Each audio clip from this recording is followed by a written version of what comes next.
keep getting spam calls. All right, today I wanted to get some basil started from seed. We are almost out of our homemade pesto. We absolutely love it, especially through the winter. It kind of like brings a taste of summer to the colder winter months. We put it over, usually over different types of noodles. What we've recently really enjoyed is vermicelli. For some reason, it absorbs more of the sauce, or it's rather than fettuccine. I used to always serve it over fettuccine. Let me get this cleaned up. Made a mess when I was sieving. Now I want to point this out. This is what I sieve, or I guess a sieve. Hopefully you can't hear the sawing noises in the background. My husband's cleaning up. Anyway, see, I strain it because there's a lot of rocks in my compost. This is the compost I get from a local turkey ranch, organic turkey ranch, and I make my own potting soil and seed starting mix. I just add perlite to it and whatever else I want. I do have some green sand. I bought this to make soil blocks with, didn't like making soil blocks, so I added a little bit.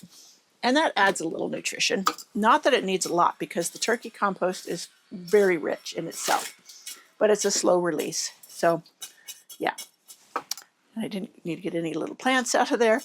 I'm scraping the bottom of the barrel of my pile of turkey compost. I need to get more.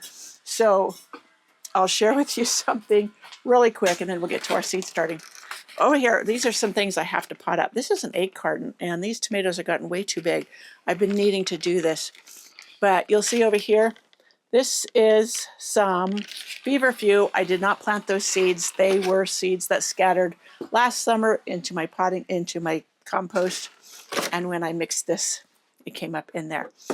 I don't need any more feverfew, so that is coming out and going to the chickens. All right, it's fine if they eat them. So that being said, let's get on to our basil. Let me see the depth of these. Now I have a blog post that I just finished on starting basil from seed. I had a request for that. And I like almost all basil, but this is the Italian Genovese. This is what I grew last year. It made the best pesto. So this says, widely grown in the Genoa area of Italy, the pesto capital of the world. Genovese's intense flavor and aroma are perfect for classic pesto. I will say it was outstanding. I grew these also in terracotta pots. I seeded the pots with 3 or 4 seeds. The plants came up, and I was picking fresh fresh basil, all winter long from those plants. And finally they succumb. They get, I guess, tired out, especially in a container. So I have my basil seeds. You know, they're a good size. They're not too tiny. Can you see those? Easy to see. And then I'll make sure I get the proper depth. Reaching for my glasses. 1/4 of an inch. So we'll do that. So first of all, I'm recycling this 6-pack container. I had a piece of tape with the name of another plant I'd started in it. And then once I potted it up, this was empty again. And I'm just putting in my sifted compost mixed with perlite and a little green sand. I was meaning to do this last week. I had to go get more perlite. I was out. And the compost alone, it can hold too much moisture and get that green moss or whatever on it. I do not use peat moss in my DIY potting soil. It holds too much moisture, and I've had moss and mildew and mold problems with it and all of that. So I do not use peat moss. Okay, so I've got this pretty well filled. You will notice it is dry. I do not pre-moisten my soil. It's just easier to work with when you don't, for me. Okay, so you can see these are big enough, and I will just pick up each seed, and I will put 2 seeds in each cell, just in case one doesn't germinate. Haven't wasted space. I usually get both to germinate, and then I can just divide them out later. I can divide them out. This is March 21st. So I could probably, when I plant these out, because I can plant these out probably first, second week of June. And then I won't have to pot them up. I'll just go right from this to the soil. Now, when I planted them inside, which I will do another one, where did I do with that little pot? Oh, here it is. This is the one I had it in. And here's a little terracotta pot. I put a little piece of terracotta in there. Sometimes I use a coffee filter, which works too, but the little piece of terracotta from a broken pot works excellently. Now, when I grow them for inside on the windowsill, I go direct inside the pot. I will do 4 seeds in here, separated out around the whole pot. And I just grow them together. I do not divide them out, and I'll just pick fresh from it. It is perfect when you're making caprese salads for the summer. So now I have those in there. I'm going to sieve even more. Let's make it more finely sieved, layer on top. And also I'll do this first. You notice it's much finer. And even the larger pieces of perlite don't come through. So this is very fine soil going on top. They said 1/4 inch. I don't think that's 1/4 inch, but that's okay. And I'll sieve on this one on too. I want to get them nice and covered. And then I'll get my cork. You can also use vermiculite. I tested out cork because Rosie Hardy Gardening, her channel, she had used this in her greenhouse when she was starting seeds. And it looked interesting. So I ordered it. It actually came out of Portugal. And I liked how it worked. So it holds in moisture as well as inhibits the growth of that green mold or moss that you can get. Usually it doesn't hurt things, but it just is unsightly. So yeah, a nice layer of that. You will notice it is not perfectly covering everything. I'm not real worried about it. So now, where do I have my little, oh, there it is. Now I want to make sure that it's firm. Everything is firmly pressed down into the soil. That makes sure there's good contact between the seeds and the soil. And that helps with germination. Don't worry about pressing it too much. This is a real loose soil mix. It's dry, so it is not going to compress too much. So I'm just going around making sure it's all pressed down as much as possible. And then what I do next is I bottom water. So I will get a tray. I had a tray out here. I'll get this right now. I'll get a tray. I will put this in it and this, and we will add water. I usually prefer tepid water because it will absorb faster, but yeah, this is tepid enough. So I will let this set for several hours and absorb. And if I don't think it's absorbing or moistening at the top well enough, I will take a mister and I will mist that, and that'll help draw up even more water. So that is how I seed my basil. Now, let me see, how long does it take to germinate typically? Now, it likes it warm. These are going to go in on my light rack because the nights here are still getting very cold. It gets down to the 40s. Next week, Saturday, we're supposed to get snow again, but I want to make sure they have the even heat that they need, the warmth. It says here it will germinate in 5 to 10 days. So good for that. Alrighty, so that's my Genovese basil. Now I ordered from Renee's Garden Seeds a very short growing basil that's supposed to make good edging. So I thought to get even more basil, because I'm limited on space here, I will do that as an edging along some of my flower beds. And then I can have my basil and an edging to the garden bed that looks beautiful. I'm also going to do that with lettuce. So I need today to go out and seed some lettuce as a border to one of my flower beds because it's going to get real warm real quick and it's going to be too warm for it. I need to do it while it's cooler. So that is that. And I will share with you this summer the basil that I use as edging. And I will link those seeds in the description box below. If I forget, remind me. I get going. This is the time of year where I get behind. I get behind on things, and yeah, it's a little crazy. I'm looking around. I thought I brought the cutting out here. I have to go get it. Hey, garden friends, before we got going too far here, I wanted to let you know my husband's building me a new greenhouse. We are going to revamp things. The chicken pen is moving.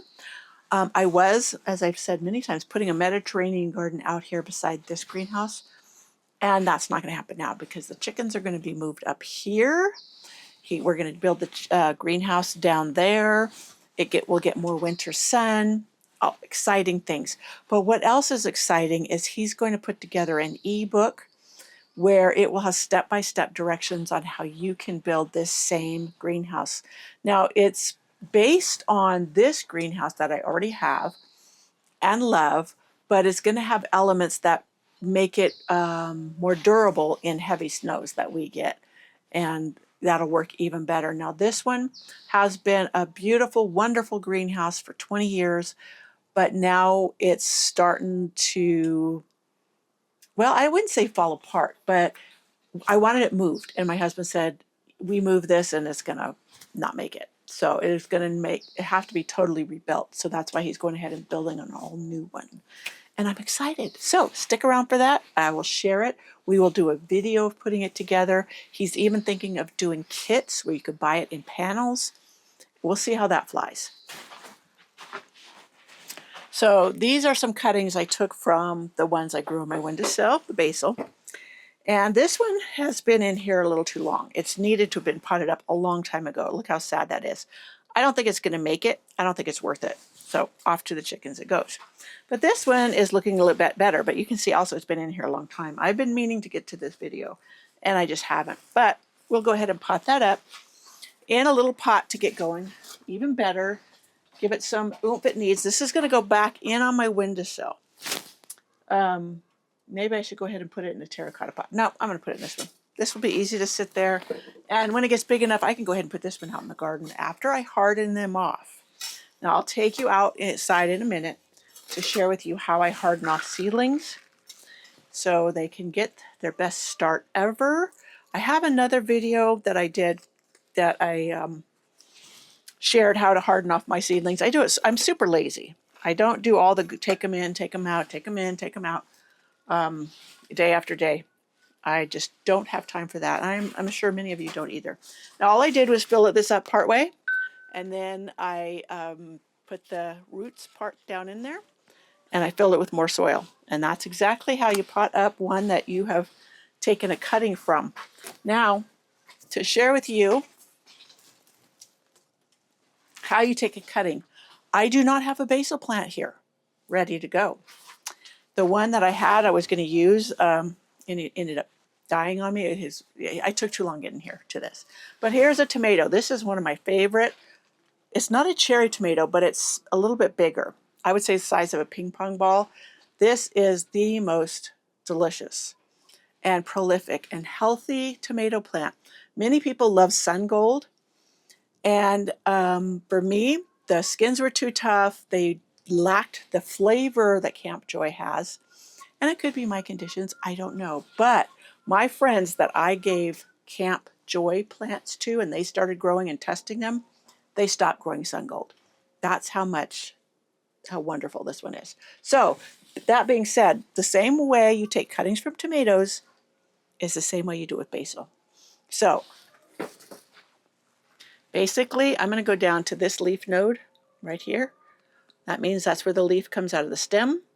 And I'm going to cut right there. Now, this is how you cut back your tomato plants to make them stockier. Now, I still have a few weeks, probably 6 weeks, before I can put these out in the garden. Therefore, this will prevent it becoming too tall and leggy. And this piece, I can pot up. I'm over here getting a little pot, and it will root, surprisingly enough.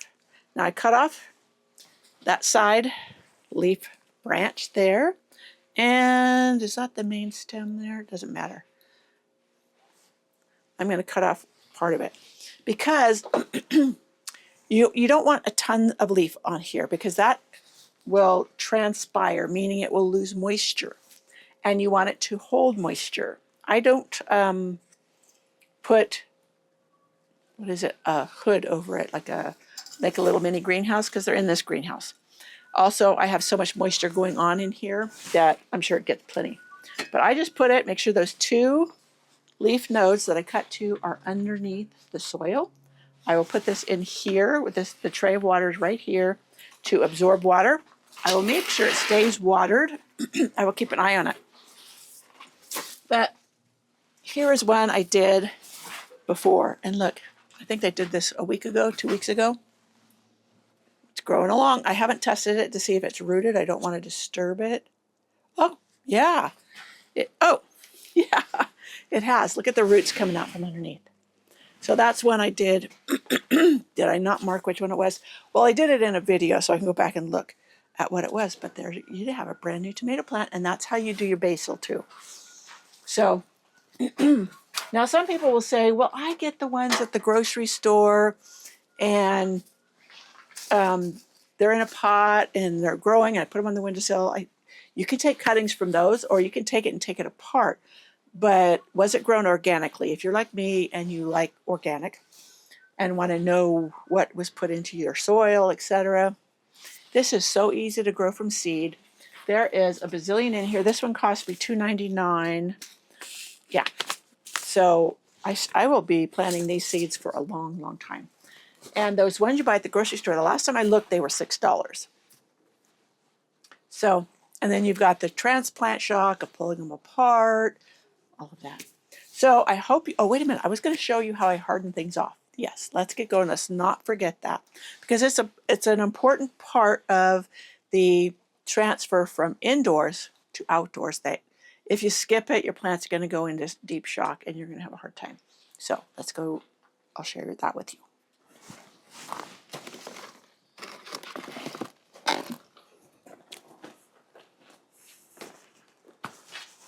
Whoops, hopefully I didn't knock anything over. So here is a tray of plants. These are my snapdragons, a little bit of petunias, and some of my geums. They're ready to be hardened off. So here's a table.